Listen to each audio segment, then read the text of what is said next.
C'est l'heure du JT de l'écho avec Christophe Dancêtre. Bonjour Christophe. Bonjour. On va parler pour commencer de la taxe carbone. Les constructeurs et les compagnies aériennes se rebiffent contre cette taxe introduite par l'Union européenne. Airbus, Air France et Lufthansa qui ne veulent pas faire les frais de la colère chinoise contre cette taxe carbone qui avait été introduite le 1er janvier dernier. Les patrons de ces entreprises ont adressé une lettre aux chefs de gouvernement allemands, espagnols, français et britanniques et aussi à la Commission européenne pour mettre en garde contre les conséquences d'une telle taxe. Regardez ces explications d'Axel Simon. Une offensive inédite et concertée. Airbus et 6 compagnies aériennes européennes vont debout contre la taxe carbone de Bruxelles. Elles l'ont fait savoir aux dirigeants européens. Pas question pour elles de subir les mesures de rétorsion chinoises. La semaine dernière, Pékin aurait menacé de geler ses commandes de 45 Airbus, une attaque en règle pour protester contre la nouvelle législation européenne pourtant démentie par les autorités chinoises. La semaine dernière déjà, le patron de ADS était monté au créneau. Nous ne voulons pas être victimes d'une guerre commerciale qui résulterait de ce conflit. L'Europe doit tenir compte de cela, reprendre le dialogue avec les autres pays. La pomme de discorde, c'est cette nouvelle taxe sur les émissions de CO2 imposée à tous les avionneurs atterrissant ou décollant du sol européen. Elle pourrait coûter aux compagnies entre 3 et 12 euros par passager. Pour les fleurons de l'industrie aérienne, c'est une menace pour les activités de la filière. Un manque à gagner qui pourrait s'élever à 10 milliards d'euros rien que pour Airbus et ses sous-traitants et menacer près de 2000 emplois. Mais pour l'Europe, la cause défendue est légitime. Les émissions polluantes des avions ne cessent d'augmenter.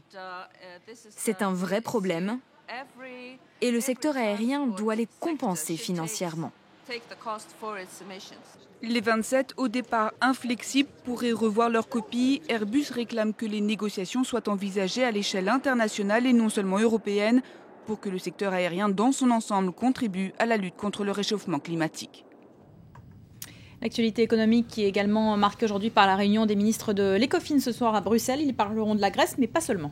Oui, de la Grèce tout d'abord, bien sûr, puisque après que les créanciers privés ont accepté en fin de semaine dernière d'effacer plus de 100 milliards d'euros de dette grecque, il s'agit maintenant de décider des modalités de l'octroi du plan d'aide de 130 milliards d'euros. 35 milliards ont déjà été débloqués dès vendredi, c'est ce qu'avait annoncé Wolfgang Schäuble, le ministre des Finances allemand.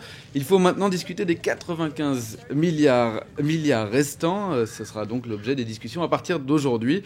Mais l'autre sujet sur la table et l'autre sujet qui commence à inquiéter, c'est l'Espagne. L'Espagne, oui, qui inquiète. Regardez. Ils étaient 10 000 dans les rues de Madrid pour protester contre le plan de rigueur annoncé par le gouvernement de Mariano Rajoy. On est dans la rue parce qu'ils suppriment tous nos droits. C'est du jamais vu. Ça nous a pris des années pour arriver là et d'un coup, ils remettent tout en cause. Les syndicats aussi donnent de la voix. Sur les bannières, un mot d'ordre, coupez plutôt dans les réserves des banques et de l'Église. Ils veulent tirer profit de la crise pour réviser les lois sociales et les droits des travailleurs. Si on accepte ça, on met fin peu à peu à tout objectif d'égalité sociale. La semaine dernière, les taux d'emprunt espagnols sur les marchés ont atteint des montants prohibitifs. En cause, l'annonce que Madrid ne pourra pas respecter l'objectif de réduction de déficit pour 2012. L'équipe gouvernementale a annoncé qu'elle bâtirait son budget avec un objectif de déficit de plus de 5,5% au lieu des 4,5% réclamés par l'Union européenne. Le taux de chômage en Espagne est le plus élevé de tous les pays européens. Il a atteint le pic des 23%. Et l'économie tourne au ralenti. L'Espagne pourrait bien entrer de nouveau en récession après celle de 2008, conséquence de l'éclatement de la bulle immobilière. Les ministres de l'Eurozone se réunissent ce lundi à Bruxelles. Ils ne veulent pas que le scénario grec se répète et c'est le ministre des Finances espagnol qui va devoir s'expliquer. Et ça nous amène au marché européen. Quelle est la tendance ce matin à l'ouverture ? Eh bien, c'est du rouge. Paris ouvre en baisse de 0,4%. Francfort perd 0,16% à l'ouverture et Londres cède 0,2%. On parlait de l'Espagne qui inquiète, l'Italie qui devrait annoncer à son tour, confirmer son entrée en récession. Et les bons résultats annoncés ce matin, par exemple par Club Med ou bien attendus pour Volkswagen en Allemagne, ne parviennent pas à inverser la tendance. C'était du rouge aussi ce matin en Asie. Oui, en majorité du rouge. Tokyo a clôturé en baisse de 0,4%. Séoul a perdu 0,8%. Tout presque. Shanghai se redresse légèrement en fin de séance, mais perd 0,19% actuellement. Et seul Hong Kong a réussi à inverser la tendance en toute fin de séance pour clôturer en très légère hausse, 0,2%.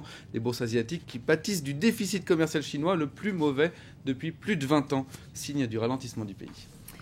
On va maintenant s'intéresser à la campagne présidentielle en France avec cette proposition hier faite par Nicolas Sarkozy lors de son meeting à Villepinte. Une proposition qui ressemble à du protectionnisme économique. Oui, Nicolas Sarkozy qui souhaite favoriser les produits européens, un peu sur l'exemple américain. Regardez, on va écouter le président candidat Nicolas Sarkozy. Le libre-échange, oui. La concurrence déloyale, non. La France demandera que l'Europe se dote d'un Buy European Act sur le modèle du Buy American Act. Ainsi bénéficieront de l'argent public européen les entreprises qui auront choisi de produire, de fabriquer en Europe. Le président candidat qui donc veut s'inspirer du Buy American Act, de quoi s'agit-il, pardon ? Oui, donc c'est une loi qui remonte aux années 30, à 1933 très exactement. Il s'agissait donc du Buy American Act, très bien prononcé d'ailleurs par Nicolas Sarkozy. On peut féliciter son accent anglais. Le contexte de 1933, on était en pleine récession et Roosevelt, le président élu en 1932, avait trouvé ce moyen pour relancer l'économie américaine. Le but, c'était d'obliger toute institution publique fédérale, tout ministère, tout centre d'impôt, à acheter du matériel produit exclusivement aux États-Unis. Et il y a 3 ans, en 2009, Barack Obama, lui aussi confronté à la plus grande récession depuis les années 30, comme il l'a souvent expliqué, lui s'est inspiré de cet exemple pour voter 2 lois.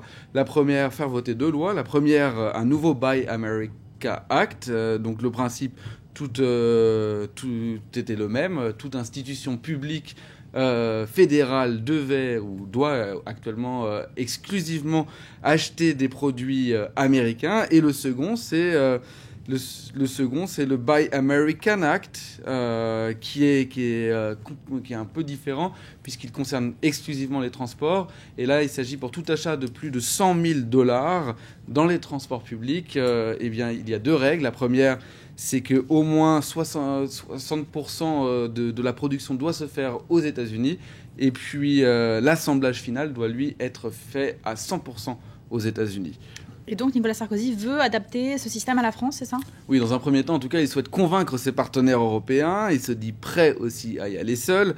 Mais il risque de s'attirer évidemment les foules de Bruxelles, puisque Bruxelles défend absolument le libre-échange et s'oppose au protectionnisme. Et c'est une manière de faire du protectionnisme, même si Nicolas Sarkozy dit le contraire. Et sur le plan économique, on a vu en début de ce journal de l'économie l'exemple d'Airbus. Airbus qui se voit opposer qui se retrouve face à la foudre de Pékin. Eh bien, il pourrait y avoir aussi des mesures de rétention contre des produits européens, évidemment. Merci beaucoup, Christophe. C'était les JT de l'Écho. Restez avec nous. Paris Direct continue.